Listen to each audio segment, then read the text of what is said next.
Salam jemaat Tuhan, kita kembali bertemu dalam Rise Up hari ini dan kita sampai kepada kitab Hakim-Hakim pasalnya yang kedua. Nah, saudara sekalian bisa di rumah masing-masing membaca secara lengkap dari pasal Hakim-Hakim pasal 2 ini dari ayat 1 dan seterusnya. Nah, tapi saya kali ini izinkan hanya membaca ayat yang ke-16 dan 17. Hakim-Hakim pasal 2 ayat 16 dan 17 berkata, "Maka Tuhan membangkitkan hakim-hakim yang menyelamatkan mereka dari tangan perampok itu.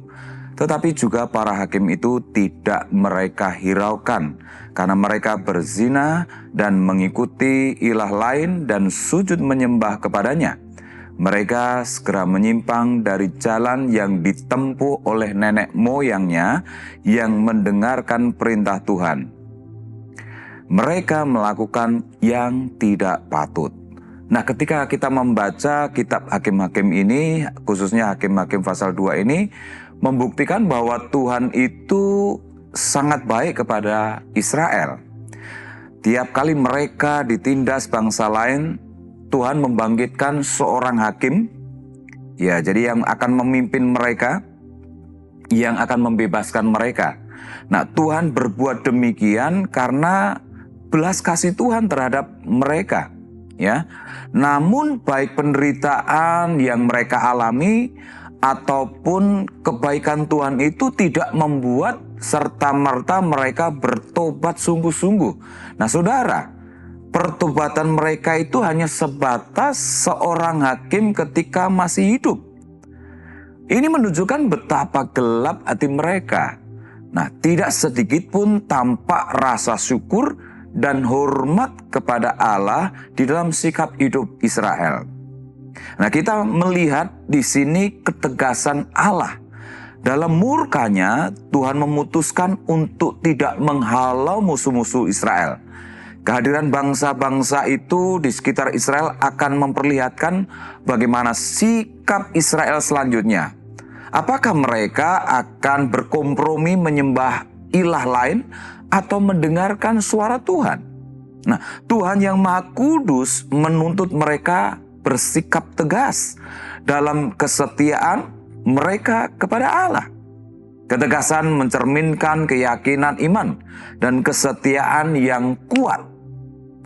Tanpa ketegasan tentang siapa yang disembah dan diimani, nyata bahwa orang itu tidak sedang beriman. Nah, pengalaman saya ketika mengingatkan salah satu orang yang saya mentor. Nah, tiba-tiba anak ini mengasingkan diri, tidak kelihatan batang hidungnya.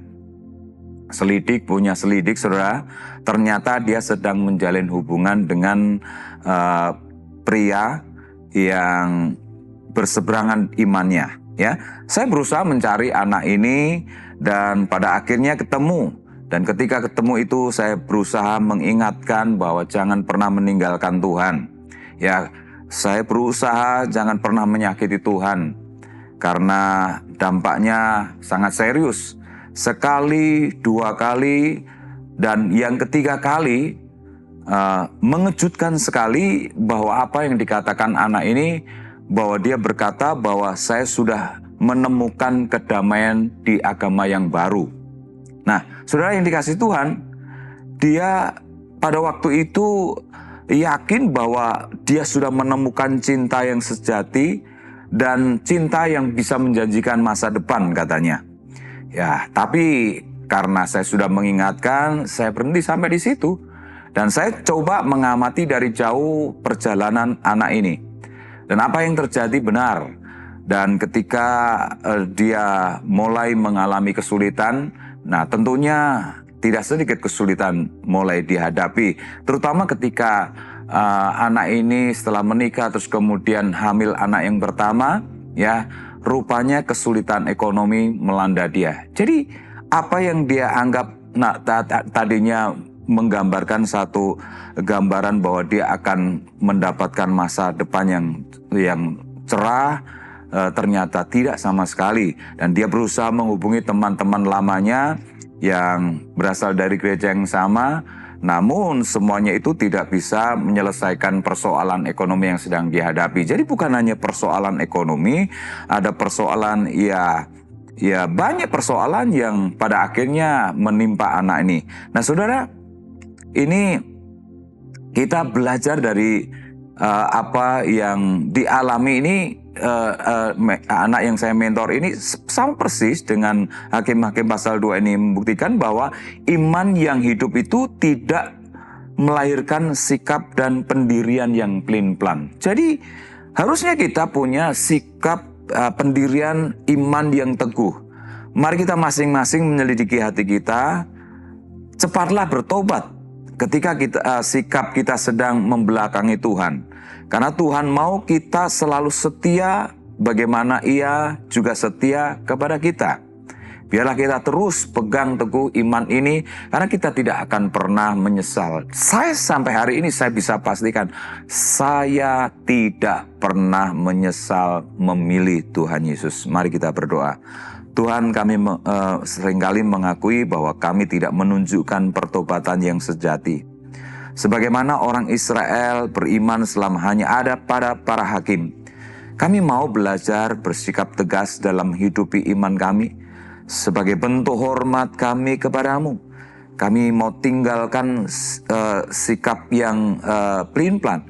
Dan kami mulai belajar untuk selalu bersyukur dan hormat kepadamu. Karena itu yang menjamin ketenangan di dalam hidup kami.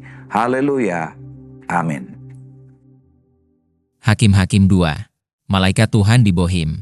Lalu malaikat Tuhan pergi dari Gilgal ke Bohim dan berfirman, "Telah kutuntun kamu keluar dari Mesir dan kubawa ke negeri yang kujanjikan dengan bersumpah kepada nenek moyangmu, dan aku telah berfirman, aku tidak akan membatalkan perjanjianku dengan kamu untuk selama-lamanya, tetapi janganlah kamu mengikat perjanjian dengan penduduk negeri ini.